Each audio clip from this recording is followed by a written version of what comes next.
Bonjour chers cadres, bonjour chers étudiants, c'est votre humble serviteur Célestin Tandou. Nous avons le plaisir et l'honneur de vous compter parmi nous pour cette tranche de formation sur le commerce international.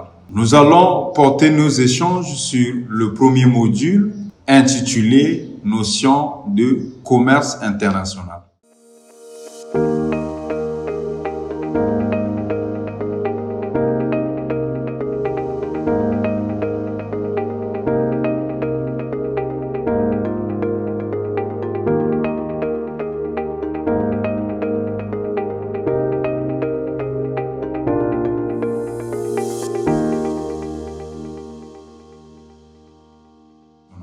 Il sied de noter que le commerce international se matérialise par de nombreux échanges entre différents pays ou différentes nations. Au cours de leur acheminement, les marchandises importées ou exportées suivent un itinéraire composé par une succession d'opérations de transport, de manutention ou de stockage. Les points intermédiaires où s'effectue le changement du mode de transport sont des points de transit. Cela revient à dire, pour exercer ou réaliser les transactions de commerce international, il est nécessaire de passer par les opérations de transport qui facilitent les importations et les exportations. Et pour importer ou pour exporter, les marchandises à acheminer doivent être déplacées de leur point de mise en dépôt au point de chargement ou du point de chargement au point de stockage. Et le lieu auquel ces marchandises sont chargées ou déchargées dans un moyen de transport constitue une plateforme appelée point de transit, qui n'est autre que le point auquel les marchandises passent pour atteindre la destination finale.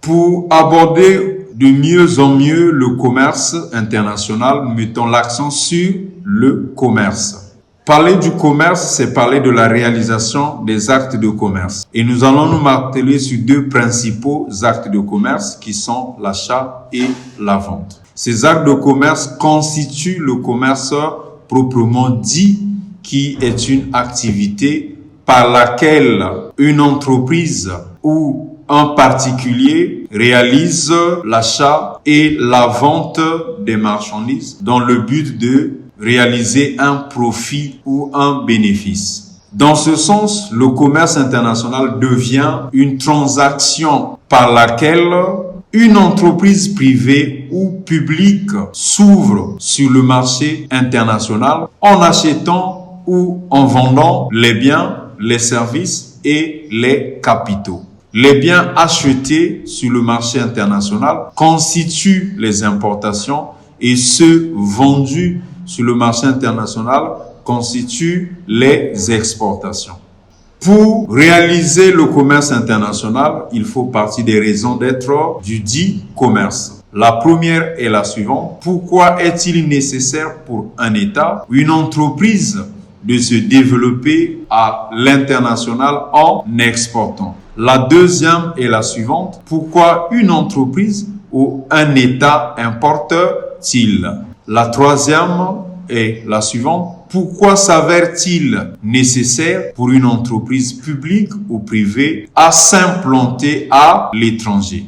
Pour apporter des éléments de réponse à ces trois principales questions, nous commençons par orienter les concepts de base du commerce international qui sont l'importation et l'exportation. Parler de l'importation de manière simple, c'est parler de la vente qu'une entreprise publique ou privée à l'échelle nationale réalise avec le reste du monde en achetant les biens ou les services ou les capitaux nécessaires pour la couverture des besoins du marché local. Autrement dit, les importations constituent une réponse d'équilibrage ou de couverture des besoins sur le plan national. L'exportation, quant à elle, révèle de la vente qu'une entreprise ou un État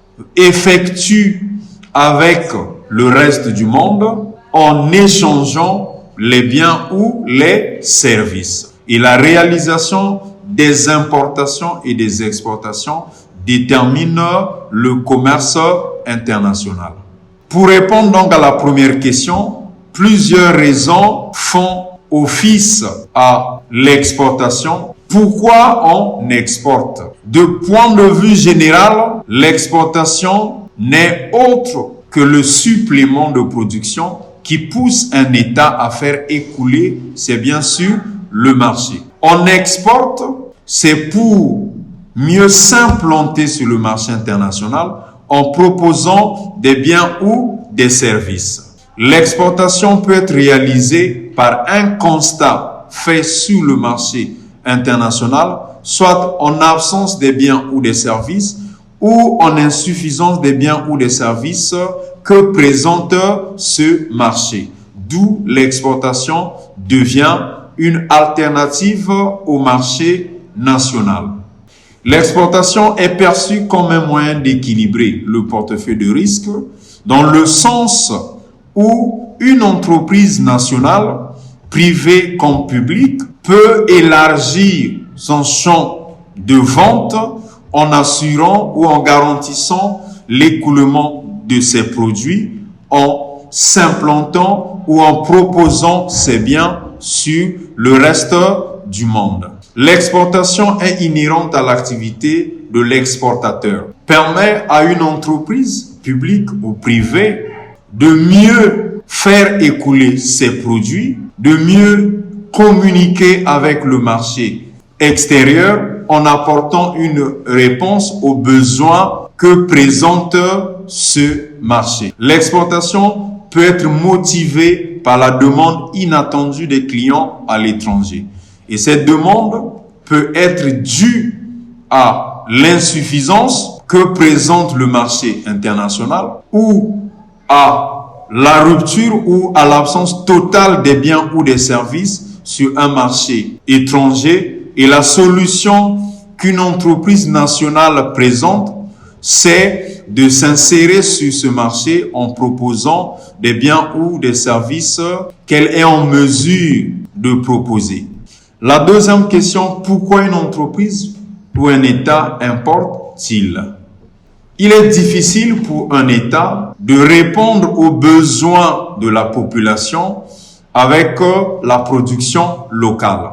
Et pour compléter la production locale, la solution qui s'offre à un État ou à une entreprise privée, publique, nationale, c'est d'importer. L'importation permet de répondre aux besoins du marché local qui peut s'avérer insuffisant ou inexistant. C'est dans ce sens qu'un pays qui ne dispose pas toutes les matières premières ou les marchandises pour le fonctionnement de son activité économique est contraint d'acheter à l'étranger pour répondre aux besoins du marché national. L'achat à l'étranger peut s'avérer moins coûteux, dans le sens où le marché international dispose un certain nombre de biens en quantité suffisante, vendus au bon prix, et une nation gère cette opportunité en réalisant l'achat pour répondre ou couvrir les besoins du marché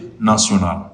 Une entreprise ou un État peut aussi importer dans le sens où le marché international présente un savoir-faire que le marché national ne dispose pas. Une entreprise ou l'État est aussi contraint d'importer pour s'ouvrir, pour se faire connaître sur le marché international afin de mieux le connaître, de mieux identifier les besoins de ce marché et les propositions faites sur ce marché. C'est donc le but d'élargir son champ d'activité et de faire face aux besoins que présente la population ou les entreprises implantées sur le marché national. La troisième question, pourquoi s'implanter à l'étranger? À l'ère de la mondialisation, les États sont contraints de s'ouvrir sur le marché international en optant une autre approche de solution, celle qui consiste à créer une entreprise nationale, mais implantée sur le marché international pour diverses raisons. Être plus proche des matières premières pour favoriser la production locale, être plus proche de la main-d'œuvre qualifiante moins coûteuse pour la production des biens et services en consommant moins des ressources. Se rapprocher de la demande étrangère qui est au rendez-vous, qui signifie que sur le marché auquel une entreprise privée ou publique veut s'implanter, existe dans un secteur d'activité donné ou dans une branche d'activité donnée, le besoin des biens ou de services qui n'est pas couvert, qui n'est pas satisfait, et l'entreprise nationale s'implante sur ce marché pour répondre à la demande qu'il présente. Chers cadres, chers étudiants, merci pour votre attention. Nous sommes arrivés au terme de nos échanges. Nous prenons rendez-vous pour le second module. Merci. En passant, abonnez-vous, likez et partagez. Laissez-nous vos commentaires. Merci.